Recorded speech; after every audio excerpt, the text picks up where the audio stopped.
Bismillahirrahmanirrahim. Assalamualaikum warahmatullahi wabarakatuh. Puji syukur mari kita panjatkan kehadirat Allah Subhanahu wa Ta'ala, karena atas berkat rahmat dan hidayahnya kita semua masih diberikan nikmat sehat. Tidak lupa sholawat serta salam semoga tercurah limpahkan kepada Nabi besar kita, Nabi Muhammad Sallallahu Alaihi Wasallam, kepada keluarganya, para sahabatnya, tabi'innya, dan semoga sampai kepada kita semua selaku umatnya. Dosen pengampu mata kuliah perencanaan pembelajaran matematika Bapak Dedi Nurjamil MPD yang saya hormati, izin memperkenalkan diri. Nama saya Lufi Feriansyah dengan NPM 182151094 akan menjelaskan tugas mengenai hakikat pembelajaran matematika ditinjau dari filsafat ilmu, yaitu ontologi matematika, epistemologi matematika, dan aksiologi matematika. Sebelum lebih jauh, mari kita mengenal matematika terlebih dahulu. Nah, menurut Rus Effendi dalam Heruman tahun 2013 menyebutkan bahwa matematika adalah simbol ilmu deduktif yang tidak menerima pembuktian secara induktif, ilmu tentang pola keteraturan dan struktur yang terorganisasi, mulai dari unsur yang tidak didefinisikan hingga ke unsur yang didefinisikan. Lalu ada menurut Hamzah tahun 2014 menyebutkan bahwa matematika berasal dari kata matema yang artinya pengetahuan, atau dari kata matanein yang artinya berpikir atau belajar. Lalu menurut Sujadi tahun 2000 menyebutkan bahwa matematika adalah ilmu pengetahuan eksak dan terorganisasi secara sistemik, pengetahuan bilangan dan kalkulasi, pengetahuan tentang penalaran logik dan berhubungan dengan bilangan, suatu pengetahuan tentang fakta-fakta kuantitatif dan masalah tentang ruang dan bentuk, serta pengetahuan tentang aturan-aturan yang ketat. Lalu dapat kita simpulkan bahwa matematika adalah ilmu tentang pola-pola keteraturan dan struktur yang terorganisasi, mulai dari unsur yang tidak didefinisikan menjadi unsur yang didefinisikan yang hanya menerima pembuktian yang logis.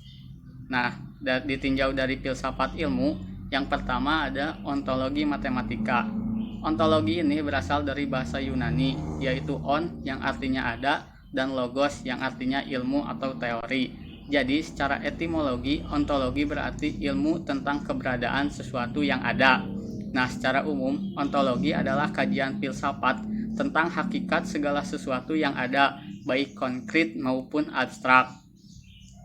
Hubungannya dengan matematika, Marsigit tahun 2015 menyatakan bahwa ontologi matematika berusaha memahami keseluruhan dan kenyataan matematika, yaitu segala matematika yang ada, mengetahui bagaimana wujud kenyataan matematika tersebut dengan mencari pengertian menurut akar dan dasar terdalam dari kenyataan matematika, sehingga berusaha memikirkan pemahaman paling dalam tentang kenyataan matematika yang telah termuat dalam kenyataan diri serta pengalaman konkretnya.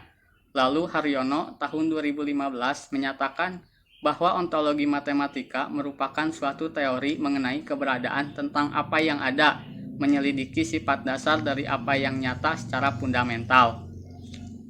Dalam ontologi matematika ini, ada banyak hal yang dipersoalkan, misalnya cakupan dari pernyataan matematika nyata dan tidak nyata. Seperti dalam bidang geometri, sudah lazim diterima bahwa di antara dua titik dihubungkan dengan satu garis. Tetapi jika dicari dalam dunia pengalaman manusia, tidak pernah dijumpai titik dan garis dalam arti yang sesungguhnya. Lalu dalam ontologi pembelajaran matematika, tentu mempelajari hakikat matematika sekolah yang berbeda dengan matematika formal. Hal ini dilakukan agar matematika dapat diterima secara perlahan atau sesuai dengan tingkat intelektual para siswa di sekolah. Penyajian matematika di sekolah tidak harus diawali dengan teorema dan definisi, tetapi harus disesuaikan dengan tingkat intelektual siswa. Hal ini diperlukan agar pembelajaran matematika bermakna dan bermanfaat bagi siswa. Maka pembelajaran matematika dimulai dari hal-hal yang bersifat konkret, kemudian secara bertahap menuju ke arah yang lebih abstrak.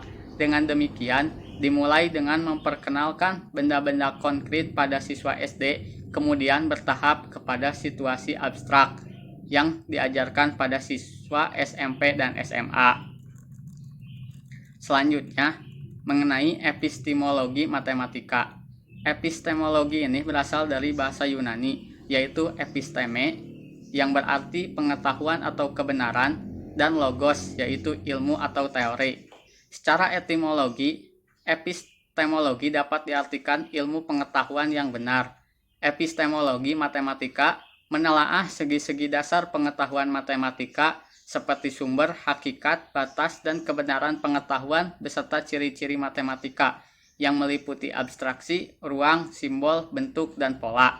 Epistemologi matematika yaitu ilmu filsafat untuk mempelajari keaslian atau validitas dari sifat-sifat matematika. Misalnya seperti kebenaran sebuah teorema. Untuk mengetahui benar atau tidaknya sebuah teorema, maka diperlukan adanya pembuktian. Sehingga pembuktian teorema dalam matematika ini merupakan contoh dari epistemologi matematika. Contoh nyatanya dalam pembelajaran matematika, yaitu ketika kita mengajarkan materi lingkaran dalam mencari rumus keliling dan luas lingkaran, itu pasti akan terdapat nilai. Nah, di sini kita membiarkan siswa sendiri menemukan nilai itu dengan melakukan percobaan pengukuran terhadap beberapa benda yang berbentuk lingkaran. Dari hasil percobaan ditemukan nilai tersebut. Lalu yang terakhir ada aksiologi matematika. Aksiologi ini berasal dari bahasa Yunani, yaitu aksion yang berarti nilai, dan logos artinya ilmu atau teori. Jadi secara etimologi, aksiologi adalah teori tentang nilai. Aksiologi ini merupakan cabang filsafat ilmu yang mempertanyakan bagaimana manusia menggunakan ilmunya. Ditinjau dari aspek aksiologi, matematika sama seperti ilmu lain yang sangat banyak memberikan kontribusi perubahan bagi kehidupan umat manusia di jagat raya yang fana ini. Hal tersebut membuat matematika dipandang sebagai ilmu yang abstrak namun memiliki pengaruh yang besar. Sehingga hasil pemikiran matematikawan bisa bermanfaat bagi umum, namun tidak dapat menerima secara asal-asalan. Matematika harus dipikir secara mendalam dan teliti. Banyak sekali manfaat matematika, seperti aritmatika yang hampir digunakan setiap hari dalam hal hitung-menghitung, geometri yang biasa dipakai ahli sipil karena membahas bangun dan ruang, aljabar yang dipakai dalam memecahkan masalah untuk memperoleh laba sebanyak mungkin dengan biaya sedikit mungkin. Matematika juga membantu manusia dalam bidang perdagangan dan perekonomian, serta matematika digunakan juga dalam ilmu komputer. Lalu untuk manfaat pembelajaran matematika yang lain, seperti melatih cara berpikir dan bernalar, serta menarik kesimpulan yang berguna dalam penyelidikan, eksplorasi, dan eksperimen, mengembangkan aktivitas kreatif yang melibatkan imajinasi, intuisi, dan penemuan dengan pemikiran rasa ingin tahu, serta membuat prediksi dugaan, mengembangkan kemampuan pemecahan masalah, mengembangkan kemampuan menyampaikan informasi dan mengkomunikasikannya melalui lisan dan tulisan, serta berupa angka dan grafik dalam menjelaskan gagasannya.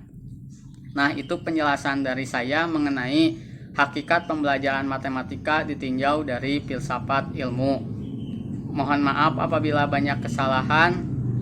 Terima kasih atas perhatiannya. Wabillahi taufik wal hidayah. Wassalamualaikum warahmatullahi wabarakatuh.